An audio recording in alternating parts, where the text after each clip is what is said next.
Matéata Vitrac crée ses œuvres à partir d'une technique mixte où se mêlent différents moyens d'expression plastique tels que le collage, la peinture et le dessin.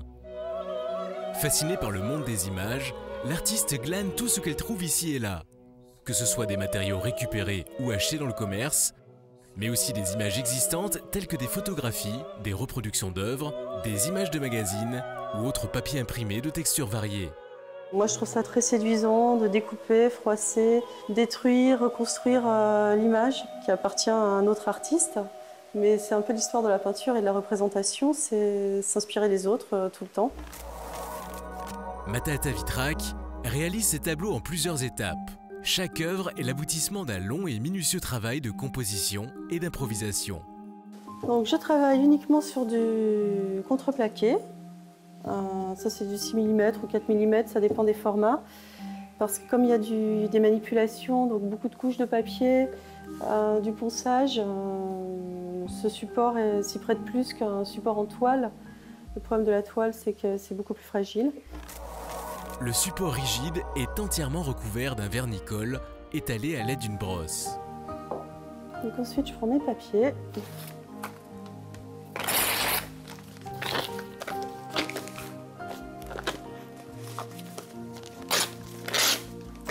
Donc je les froisse pour obtenir des veines.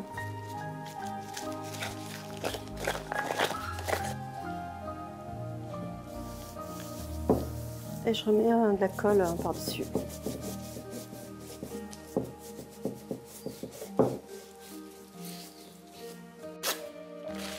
Les papiers sélectionnés sont fragmentés, puis froissés avant d'être marouflés sur le support.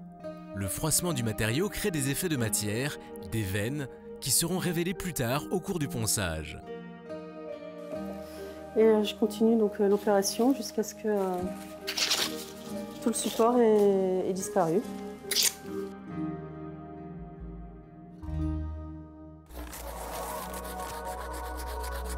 Le ponçage est une étape délicate mais essentielle.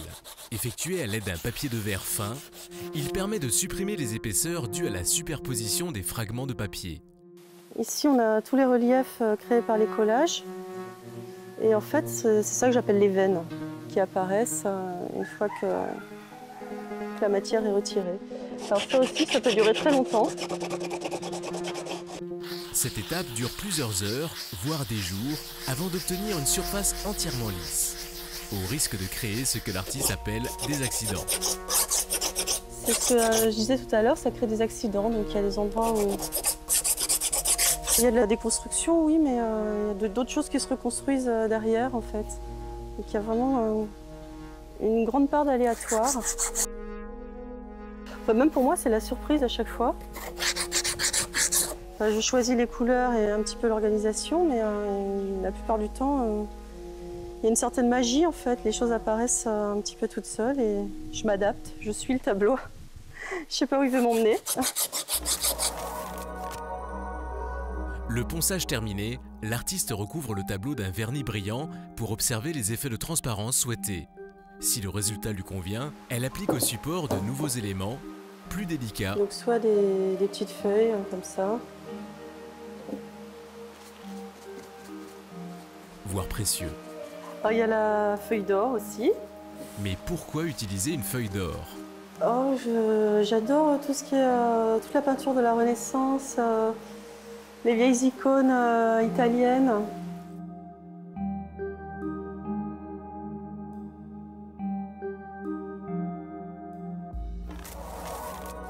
Après ces derniers collages, Matéata Vitrac entreprend un long travail de peinture pour mettre en valeur certaines formes ou en faire disparaître d'autres. L'artiste utilise une peinture pour vitrail transparente ou opaque. Alors, je fais disparaître aussi toutes les lignes de séparation en fait, qui apparaissent avec les collages. Soit elles disparaissent au ponçage, et celles qui ont résisté, je les recouvre. Et ça donne en fait une certaine homogénéité, on ne voit plus toutes les brisures d'un papier à l'autre.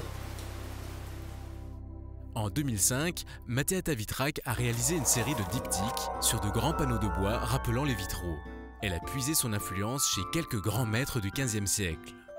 Donc voilà, je suis allée emprunter ces peintres comme Giotto, Fra Angelico, Piero della Francesca, Raphaël, leurs petits anges. Je leur organise un nouvel espace. Tout ce petit monde communique. Donc on retrouve exactement les mêmes matériaux que dans le tableau rouge. Des feuilles de papier qui créent des formes un petit peu courbes. Des papiers avec énormément de textures, de matière, mais tout a été poncé, donc c'est finalement devenu très lisse. Et puis faire disparaître les juxtapositions entre les différents collages. Le but, c'est qu'on ait l'impression que c'est vraiment une image, que ce soit très homogène. On ne voit vraiment plus tout ça sont des images séparées. Matteata Vitrac s'intéresse également au travail d'illustration de livres. C'est une commande du CRDP sur la guerre de Troie.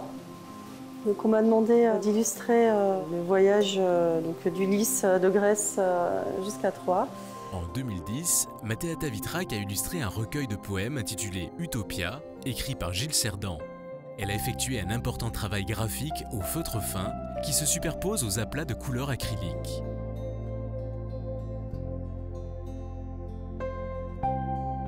Le collage est une technique artistique intéressante qui permet de tirer parti de matériaux multiples pouvant être puisés dans la vie courante.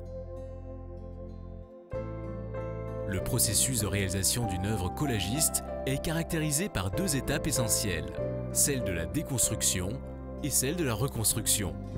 Afin de comprendre ces deux notions, intéressez-vous aux différentes formes de collage apparues dans l'histoire des arts et aux artistes qui en ont été les précurseurs.